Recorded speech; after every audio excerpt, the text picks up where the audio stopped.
تیسری بات، اللہ کی نعمتوں سے عظیم ترین نعمت پانی ہے۔ قرآن کریم میں بھی پانی کی خصوصیات بیان کی گئی، اور پانی کے متعلق اتنی تفصیل کے ساتھ اللہ فرماتا ہے میں کیسے یہ نعمت تم تک پہنچاتا ہوں، ساری کائنات کیسے استعمال ہوتی ہے اس وقت تم تک پانی پہنچتا ہے، کیسے بادل بنتے ہیں، پھر وہ بادل کیسے برستے ہیں، پھر وہ زمین میں پانی سٹاک کیسے ہو جاتا ہے، پھر وہ زمین کا سٹاک جو ہے وہ واپس کیسے نکل آتا ہے، پھر تم تک وہ کیسے پانی پہنچتا ہے، اور وہ پانی ایٹ اے ٹائم تمہارے کتنے کام کرتا ہے۔ اس لیے پانی کے اسراف سے اپنے آپ کو بچاؤ۔ چنانچہ جناب رسول اکرم صلی اللہ علیہ وسلم نے ایک صحابی کو وضو کرتے ہوئے دیکھا، فرمایا اسراف سے بچو، اسراف سے بچو، فضول خرچی سے۔ کہا حضرت بہتا ہوا دریا ہے، فرمایا بہتے ہوئے دریا پر بھی اگر تم وضو کر رہے ہو پانی کو ضائع مت کرو۔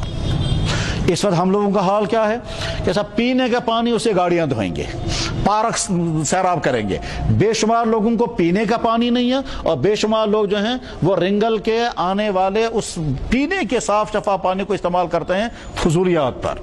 سڑکیں دھو رہے ہیں پانی سے پائپ لگا کر کے، اور 3 گھنٹے تک پائپ سے چھڑکاؤ کرتے رہیں گے۔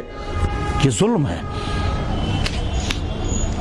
نہانے والے جو ہیں وہ 2 3 بالٹیاں استعمال کرتے ہیں، ٹھیک، وضو کرنے والے نل کا کھلا چھوڑ دیتے ہیں، چل رہا ہے پانی جا رہا ہے، جب تک مسواک کرتے رہیں گے تب تک۔ عورتیں ہمارا نل کا کھلا چھوڑ کر کے تم جیسا ماں جان سبحان ہو پائے چسنا آپ کا، وہ سمجھتی نہیں کہ گناہ ہے یہ۔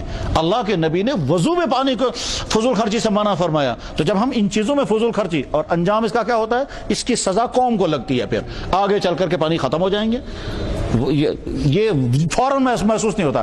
چنانچہ بے شمار علاقے اس وقت چشموں سے محروم ہو گئے، پانی کے لیے ترس رہے ہیں۔ مزید ظلم جو پانی پر ہے وہ کیا، اللہ کے نبی علیہ السلام نے ارشاد فرمایا 3 ان باتوں سے بچو جن کی وجہ سے تم پر لعنت آ جائے گی۔ ان میں سے ایک بات ہے پانی کے اندر پاخانہ کرنا۔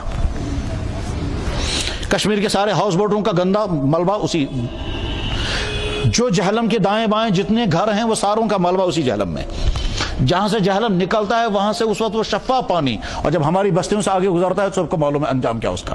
یہی پانی جب یہاں کی کھیتیوں میں لگتا ہے تو جو غذائیں تیار ہو رہی ہیں، جو اناج تیار ہوں گے، جو سبزیاں تیار ہوں گی، وہ انفیکشن والی ہوتی ہیں، اس لیے بیماریاں بڑھ رہی ہیں۔ جب گندا پانی یہاں کی سبزیوں کو لگا، یہاں کے اناج کو لگا، تو وہی غذائیں کھائیں گے تو غذائیں کھانے کے نتیجے میں بیماریاں بڑھتی ہیں۔ چنانچہ آج بیماریاں ہونی ہی نہیں چاہیے تھی، کیونکہ جتنی فریش غذائیں آج کھاتے ہیں، پرانے زمانے سے حق سن کے وہاں زیادہ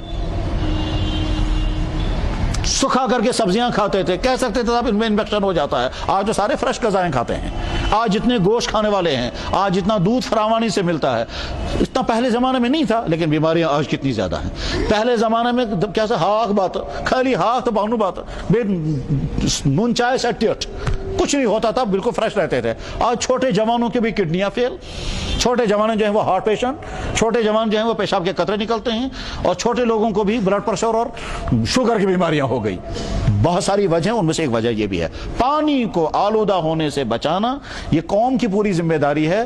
یہ قوم کیسے یہ ذمہ داری پوری کرے گی تو خود سمجھیں گے۔ ہمارا کام ہے اسلام کی تشریح کرنا۔ اسلام یہ کہتا ہے پانی کو خراب مت کرو، نہ پاخانوں کے ذریعے، تمہارے ہاؤس بوٹ بالکل صحیح ہیں، اس کا کوئی آلٹرنیٹو نکالو، مگر پاخانے پانی میں مت ڈالو۔ تمہارے گھروں کے پاس دائیں بائیں جو بیت الخلا بنے ہوئے ہیں ان کی گندگیاں اس میں ڈالتے ہو، اور ساتھ میں جب وہ یاترا والے جو ہیں وہ سارا وہ ماحول وہاں کا خراب کرتے ہیں، ٹھیک، ان کے خلاف کہتے ہیں کہ صاحب لاکھوں انسان آتے ہیں، وہاں کا سارا ماحول گندا ہو گیا اور اس کی وجہ سے ہو گیا، ٹھیک ہے، یقیناً آپ کی شکایت بجا ہے، مگر خود ہم کون سے کم ہیں؟ ہم بھی تو وہی کر رہے ہیں۔ پانی کی حفاظت بہت زیادہ ضروری ہے، اور یہ اللہ کے نبی کا حکم ہے، ہم نے سمجھا ہی نہیں یہ بھی کوئی اسلام کا حکم ہے۔ یہ بات بھی ختم ہو گئی۔ انسان